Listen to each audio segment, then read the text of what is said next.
Hi everyone, welcome to the open coast.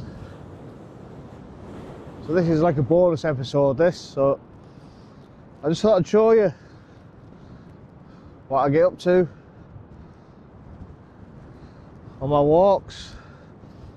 And today I'm out with my camera, as you can see. Now it's a bit of a grey old wintry day again here on Redcar Beach. I'm up towards the stray end of Redcar, so as you can see in the background there, probably the beacon, and that direction is Mask by the sea, and then when you can see like the cliffs in the background, that's Hunt Cliff in Saltburn. So they're beautiful to walk. There's a great path along the top of there, takes you to Skinning Grove. It's a beautiful walk right along the cliff tops. So like I say, today not much of a sunrise, skies are grey, so just getting out, walking on the beach, and then I'll have a look around and see what I can see to take photographs of.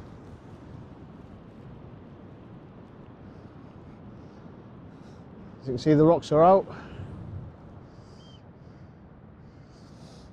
all the way up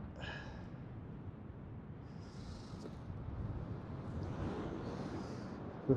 They're locally known as the Scars, and each one has a different name. I can't remember them all off the top of my head. But as you can see, there's a lot of sand gone missing off the beach due to the winter tide and the rough seas, and the sand level's quite low today, so that should make for some interesting photographs. See, let's go and see what's been revealed.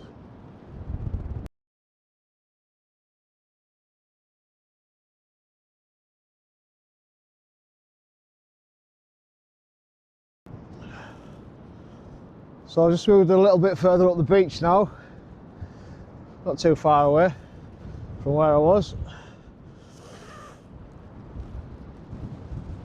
I'm just going to talk about these things here. All the way along the beach, look. These are commonly known as groins, and I take some pictures not only of the groins, and they look spectacular when there's a nice bright sunset and the contrasting shadows on the beach,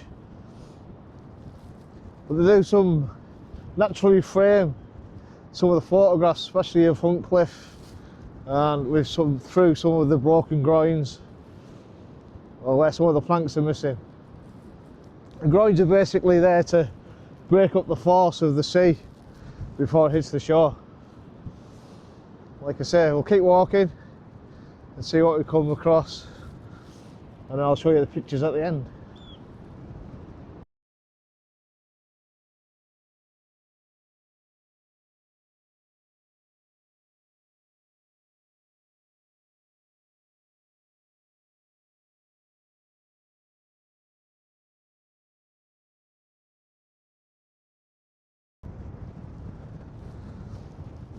So here I am, still walking on the stray. I'll come off the beach now for a little bit, just to walk on the path. This is a great little walk if you're ever up this way.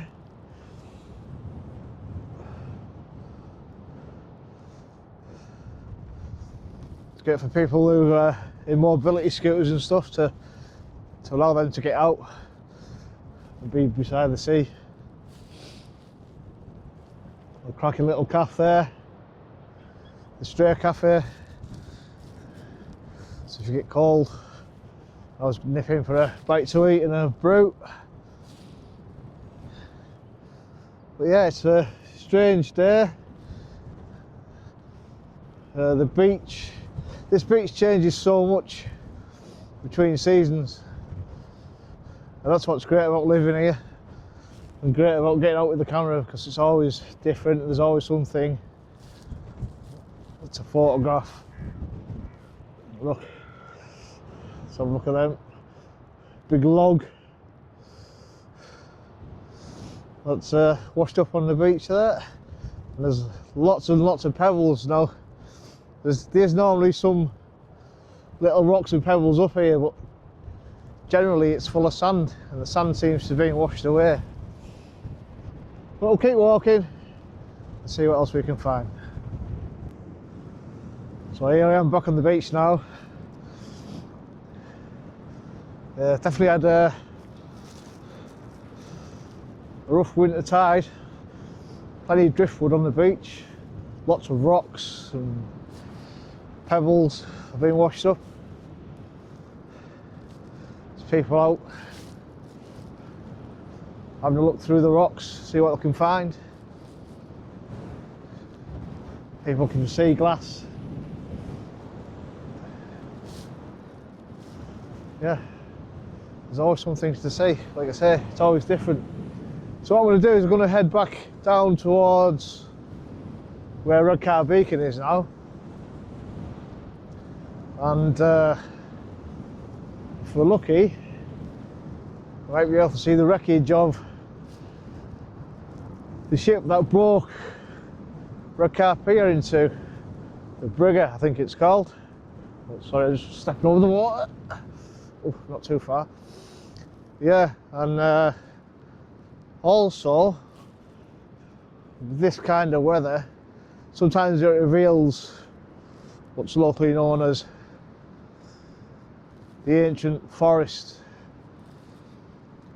And it's a woodland that is preserved by the sand most of the time. But then it depends on the weather whether it reveals itself or not. So yeah, we'll head down there and take a look at that. So here we are, further up the beach. I knew it'd be out today, so normally this beach is totally full of sand, and it's quite a pleasant beach. It's where all the families come spend the time in the summer around this area.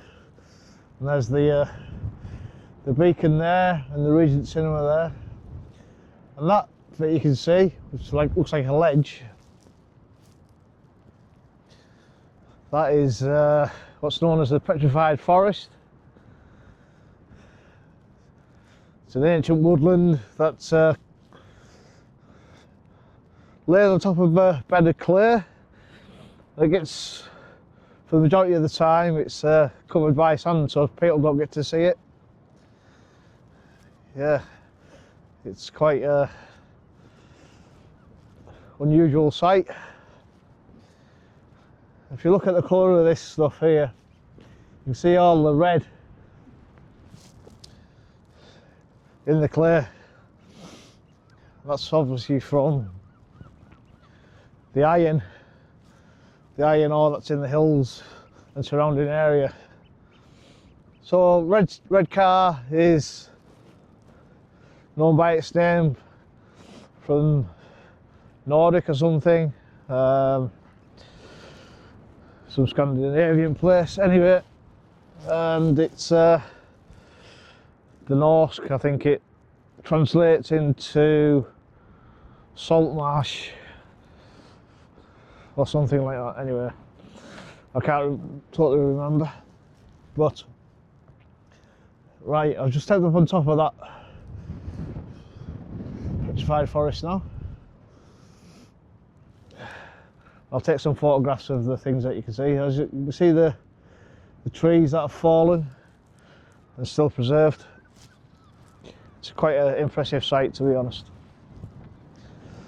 But yeah, other people say you get the name Redcar from Red Scar, which is one of the rock formations. But I suppose it depends on who you believe, or what you Google, I suppose. Yeah, what does Google say? Anyway, I'm going to take some photographs of this. Now this is the site of the original Coton Pier, which was massive when it was built. Unfortunately, before It was completed or opened. It was smashed into. I think it was about 400 yards long or 400 metres long, and the vessel went right through the middle of it. And the bit that was left out at the sea was obviously stranded, so yeah, Victorian England. So they didn't rebuild that part because they couldn't afford to do that, but they opened it up with the shorter pier. And unfortunately, the vessel was a Finnish sailing vessel called the Burger, and I'll put a little information thing on this video about it, so you can look. I think unfortunately 13 people died in that incident. The anchor was recovered by a Redcar Diving Club, and it's now up on the promenade with a plaque telling you all about it. But anyway, I'm not here to do a history lesson on Redcar. I'm here doing photography, so we'll get some photographs of this unusual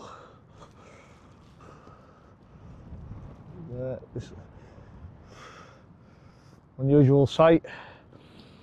Seem to see it more and more these days. Never should see it at all.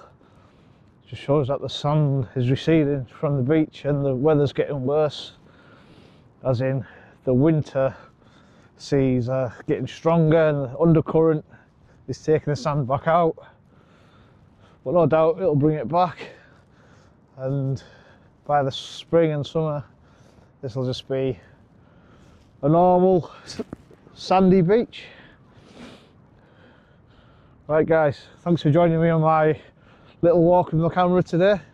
I appreciate your company. If you've got any questions, just drop them in the messages, and I'll put whatever photographs I've taken today. I'm sure that I can get some good ones here of the bits of petrified forest, and I'll put them all on at the end. Remember, find your open space, and above all, enjoy it.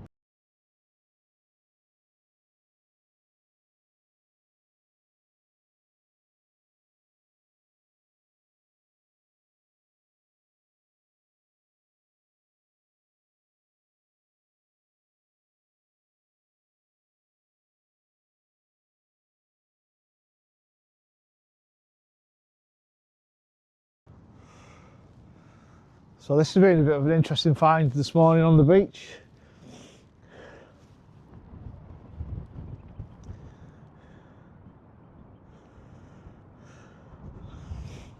So they look to me like the part of the old pier that was broke all them years ago. Look like the stanchions off it though.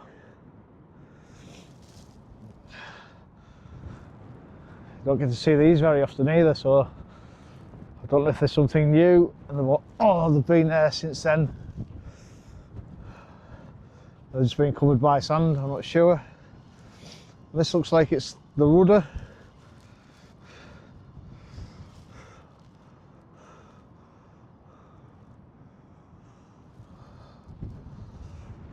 Off the stricken ship that hit the pier, so yeah, interesting.